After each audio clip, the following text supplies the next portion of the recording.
Sex गरिसकेपछि महिला अथवा आफ्नो पार्टनर सन्तुष्टि भयो या भएन यो कसरी थाहा पाउने? कतिपय पुरुषहरूले आफ्नो कार्यक्रम त गर्नुहुन्छ तर आफ्नो पार्टनर अथवा श्रीमती सन्तुष्टि भयो या भएन त्यो कुरा कहिले पनि तपाईँले बुझ्नु भएको छ? उनको मनमा के खेलिरहेको छ, कस्तो बितिरहेको छ, उनीहरू सन्तुष्टि भए या भएनन्? आफूले त्यही भिडियो स्खलन गर्यो अनि आफू चाहिँ छिनभरमै अथवा एकैछिनमा सन्तुष्टि भयो तर आफ्नो श्रीमती सन्तुष्टि भयो या भएन अथवा आफ्नो पार्टनर सन्तुष्टि भयो या भएन सेक्स गरिसकेपछि यो कुरा चाहिँ बुझ्न एकदमै जरुरी छ। त्यसैले सेक्स गरिसकेपछि आफ्नो पार्टनर अथवा महिला सन्तुष्टि भएको छ या छैन यो कुरा कसरी थाहा पाउने? आज हामी यसै विषयमा रहेर कुराकानी गर्नेछौँ। भिडियोलाई अन्तिमसम्म हेरेर साथ दिनुहोला र यस्तै महिला र पुरुषबीच मानव यौन जीवनसँग सम्बन्धित जानकारीमूलक भिडियोहरू बनाउने गर्दछु। यदि तपाईँलाई मेरो यस्ता खालका भिडियोहरू मन पर्छ भने मेरो यस च्यानललाई सब्स्क्राइब गरेर जोडिनुहोला। नमस्ते, एसटी सुदीप युट्युब च्यानल हेरेर बस्नुहुने सम्पूर्ण मेरा भगवान रूपी दर्शकहरूलाई हार्दिक स्वागत गर्न चाहन्छु। आदरणीय दर्शक वृन्दहरू, हजुरहरू के कस्तो अवस्थामा हुनुहुन्छ?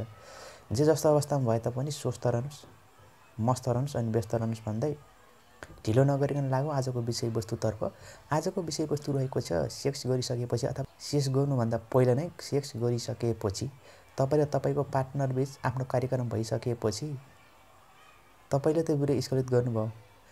वीर्य स्खलित गरिसकेपछि तपाईँ चाहिँ सन्तुष्ट हुनुभयो तर तपाईँको पार्टनर सन्तुष्टि भयो या भएन यो चाहिँ कसरी थाहा पाउने? उनी सन्तुष्टि भएको थाहा पाउने उपाय अथवा तरिका यो म भन्दैछु। भिडियोलाई अन्तिमसम्म हेरेर साथ दिनुहोला। हेर्नुहोस्, महिलाहरूलाई इमोसनमा अथवा सेक्स गर्नको लागि रेडी हुनको लागि उनीहरूलाई कम्तीमा नि 15 देखि 20 मिनट लाग्ने गर्दछ।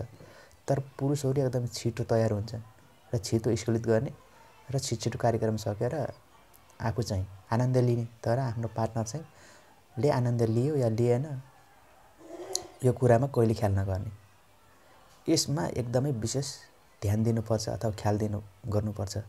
जब तपाईँले आफ्नो कार्यक्रम गर्नुभयो भने त्यसपश्चात उनलाई भरपूर्ण उनले मजा लिएकी छिन् अथवा उनलाई यौन सन्तुष्टि पुरा गरेकी छिन् अथवा पाएकी छिन् भने उनी कुनै पनि किसिमको प्रतिक्रिया नदिने,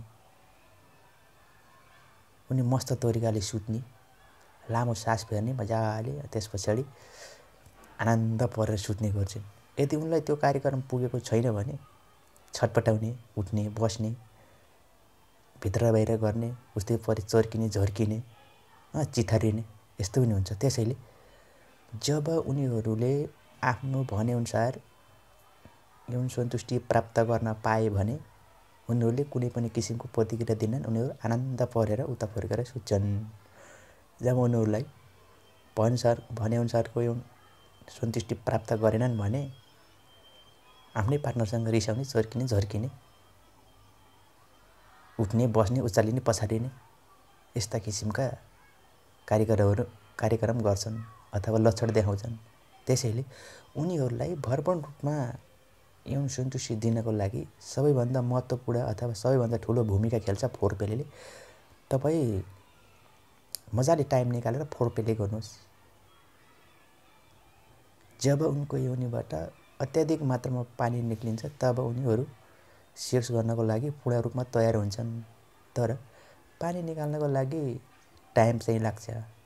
त्यसको लागि फोरप्ले गर्नुपर्छ, नत्र भने निकाल्दैनन्। त्यसैले जब उनीहरूको योनिबाट मजाले पानी निकालिन्छ तब मात्रै उनीहरू सेक्स गर्न लागि तयार हुन्छ। जब उनीहरू सेक्स गर्नको लागि तयार हुन्छन् तब तपाईँले उनको योनिमा लिङ्ग प्रवेश गराएर इन आउट गराएर मजाले त्यो झरेको पानीमा झनै पानी निकालिदिनु भयो भने जब उनको शरीरबाट योनिबाट मस्त रूपमा पानी निक्लिन्छ तब मात्रै उनीहरू सन्तुष्टि हुन्छन्। जब उनीहरू सन्तुष्टि हुन्छन् तब उनीहरू चुपचाप लाएर मजाले क्षणभरमै अथवा एकैछिनमा मजाले उता फर्केर चाक यता फर्काइदिएर आफू उता फर्केर यस्तो मजाले सुत्छन्।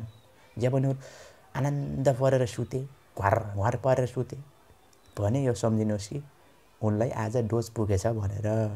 त्यसैले आफ्नो कार्यक्रम गर्ने बेला, सेक्स गर्ने बेला कहिले पनि हतार नगर्नुहोस्। एकदमै टाइम निकालेर काम गर्ने गर्नुहोस्। एकैछिनमा यो काम सम्भव हुँदैन। ठिक छ, छोरो मान्छेको लागि त एकैछिनमा पनि हुन्छ, किनभने छोरा मान्छेहरू छिटो तयार हुन्छन्। एकैछिनमा ख्यासखुस पारे विरेचलन गरे चाटचुट यता फर्केर सुते। तर छोरी मान्छेको लागि छोरा मान्छेको तुलनामा 3 गुणा बढी टाइम दिनुपर्दछ। तर यो टाइम दिने प्रायःजसो पुरुष साथीहरूलाई वास्तै हुन्न। आफूले आफ्नो चाहना पुरा गरे श्रीमतीको मनमा अथवा आफ्नो पार्टनरको मनमा के बितिरहेछ, के चलिरहेछ, के सोचिरहन्, के गरियो भनिरहेछ भन्ने कुरो त्यो तपाईँले बुझ्नुहुन्न। त्यसैले सम्बन्ध पनि कतिपयको बिग्रिने गर्दछ। त्यसैले आफ्नो सम्बन्धलाई राम्रो गराउनको लागि, सहमधुर गराउनको लागि, जिन्दगीभरि चलाउनको लागि, जिन्दगीभरि टिकाउनको लागि उनीहरूको भावनालाई अथवा मनलाई बुझ्नुपर्ने जरुरी हुन्छ। त्यसैले आफ्नो कार्यक्रम गर्ने बेला कहिले पनि हतार नगर्नुहोस्। निश्चित ठाउँ, एकान्त ठाउँ रोज्नुहोस्। कसैले डिस्टर्ब नगर्ने खालको ठाउँ चुन्नुहोस् र आधीदेखि 1 घन्टाको टाइम निकाल्नुहोस्। त्यो अवधिभरि कसैले पनि डिस्टर्ब नगर्नुहोस्। तपाईहरू आफ्नो फिल्डमा आउने, रोमान्समा आउने, रोमान्स कार्यक्रम गर्ने, झुम्मा च्याटी गर्ने, विभिन्न किसिमका रोमान्स कार्यक्रमहरू गर्ने, त्यसको साथसाथै त्यस्तै खाले भिडियोहरू पनि हेर्न सक्नुहुन्छ। त्यस्तै सम्बन्धी सेक्सुअल सम्बन्धी कुराकानी पनि गर्न सक्नुहुन्छ। यस्ता किसिम अथवा यस्ता यावत खालका कुराकानीहरू गरेर शरीरमा एक आपसको शरीरमा टाँसिने, मसार्ने, च्याट्ने, एक आपसमा मजाले यस्तो यस्तो कार्यक्रमहरू गरेर पुरै महिलालाई इमोसनमा ल्याएर जब उनी इमोसनमा आउँछिन्, जब उनले पानी अत्याधिक मात्रामा छोड्छिन्, तब उनले अथवा उनकै मुखरबिन्दुबाट ल अब प्रवेश गराउनुहोस्, लिङ्गलाई इन आउट गराउनुहोस्, मलाई सहन नसक्ने भएँ म, छिटो छिटो गर्नुहोस्, छिटो छिटो ठोक्नुहोस्, यस्ता यस्ता किसिमका आवाजहरू उनको आफ्नो पार्टनरको मुखबाट निष्कासित हुन्छ। जब त्यस्तो कुरा गर्छिन् तब तपाईँ लागि पर्नु पर्यो झन् छिटो। त्यसैले महिलाहरूलाई सन्तुष्टि दिनको लागि टाइम एकदमै छुटाउनु पर्दछ र कार्यक्रम अथवा सेक्स गरिसकेपछि उनीहरू सन्तुष्टि भयो या भएनन् भन्ने कुरो कहानी बुझ्नु एकदमै जरुरी छ। त्यसैले तपाईँ नआत्तिनुहोस्, नहडबडाउनुहोस्, छिटो छिटो आफ्नो मात्रै अथवा आफूले मात्रै यो प्यास मेटाउने अथवा यौन सन्तुष्टि प्राप्त गर्ने कार्य नगर्नुहोस्। आफ्नो पार्टनरलाई भरपूर रूपमा अथवा पूर्ण रूपमा यौन सन्तुष्टि दिने काम गर्नुहोस्। पुरुषको तुलनामा महिलालाई यौन उत्तेजनामा आउन 3-4 गुणा बढी टाइम लाग्छ। यो टाइम तपाईले खटाउनु पर्ने हुन्छ। तपाईँ आत्तिनुहुन्न, मजाले खटाएर गर्नुपर्छ। तपाईले एकदम टिकेर गर्नुपर्छ। अनि मात्रै सेक्स गर्नुको मजा, रोमान्स गर्नुको मजा अलग्गै हुन्छ। त्यसैले यो कार्य गर्दाखेरि कहिले पनि नआत्तिनुहोस्। टाइम एकदमै निकाल्नुहोस्। एकान्त ठाउँ चुन्नुहोस्। कसैले डिस्टर्ब गर्न भएन। यस्तो किसिमको कार्यहरू अथवा यस्तो किसिमको ठाउँहरू, यस्तो किसिमको कार्यहरू गर्नुभयो र आफ्नो सेक्स कार्य सुरुवात गर्नुभयो भने सुनमा सुगन्ध आउँछ। अनि मात्रै आफूले पनि मजा लिन्छ र मजा पनि दिन्छ। त्यसैले आजको विषयवस्तु थियो सेक्स गरिसकेपछि महिलाहरू अथवा आफ्नो पार्टनर सन्तुष्टि भएको नभएको कसरी थाहा पाउने भन्ने विषयमा। उनीहरू सन्तुष्टि भइसके भने कुनै पनि किसिमको लक्षणहरू देखाउँदैनन्। सन्तुष्टि भएनन् भने उनीहरू उचालिने, पछारिने, उठ्ने, सुत्ने, छटपटाउने, यता फर्किने, उता फर्किने, रिसाउने, चिचाउने, चिथारिने, तालपरि गालीसाउन गर्ने, यस्ता किसिमको लक्षण देखाउँछन्। जब उनलाई भरपूर रूपमा सन्तुष्टि प्राप्त भएको छ भने कुनै पनि किसिमको आवाजहरू ननिकाल्ने, चुप्प लाएर आनन्द परेर उता फर्केर सुत्ने र छिनभरमै एकदम मस्त तरिकाले घुरेर निदाउने हुन्छ। त्यसैले महिलाहरू सन्तुष्टि भएको नभएको थाहा पाउनको लागि यस्ता किसिमका कार्यहरू मजाले गर्न सक्नुहुनेछ।